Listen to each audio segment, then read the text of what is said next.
My brother and I are constantly arguing, not about who has to wash the dishes or how late I can stay out. My brother and I are constantly arguing about color. One day, we were riding down McDonald Avenue and saw a pool of police cars harassing a black man. He was wearing pants 3 times his size, black hoodie draped over his shoulders, so my brother automatically labeled him guilty. It's funny how people who have been oppressed can eventually become the oppressor. In Arizona, police have the right to stop and search a car if the driver looks illegal. In New York, police have the right to stop and frisk a black boy if he looks criminal.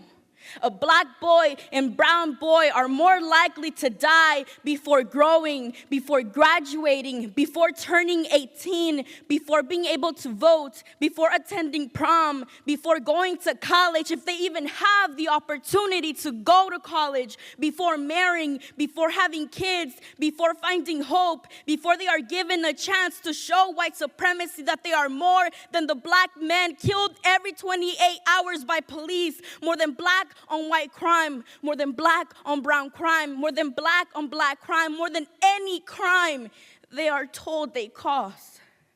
I don't just mean Michael Brown, Trayvon Martin, Oscar Grant, Alex Nieto. I mean black boys sitting in the back of the class worried of how he's gonna pay the bills for his family. I mean Mexican boy hiding under his bed when the cops show up at his house because he can be deported. I mean boys, long lost boys seeking redemption, getting justice through gunshots. I mean black and brown boy turning against each other too. Black boy versus brown boy. Sounds like a court case that never reached a verdict. Reminds me of the justice that was never received. We are constantly killing each other, look straight into each other's eyes, but too afraid to see our own reflections, so we shoot. Blind to the struggles that bind us together, we plead guilty to our own people. No matter how similar our struggles have been, we still manage to blame each other. We have all bled tears for a country that doesn't want us. But we're still forced across the Atlantic Ocean to be cotton pickers, still pushed across borders to be tomato growers, immigrants breaking their spines, bending to pick food, African Americans getting whipped on their back, skin jagged. Like my father's when he came to America seeking closure for his scars, we've learned how to deal with pain. When a black boy kills a brown boy, he becomes the migra the brown boy was so afraid of. When a brown boy kills a black boy, he becomes the cop the black boy was so afraid of. When we kill each other, we become the stereotype society expects us to be. My brother and I are constantly arguing, not about who has to wash the dishes or how late I can stay out. My brother and I are constantly arguing about equality. I am Latina, but not just Latina.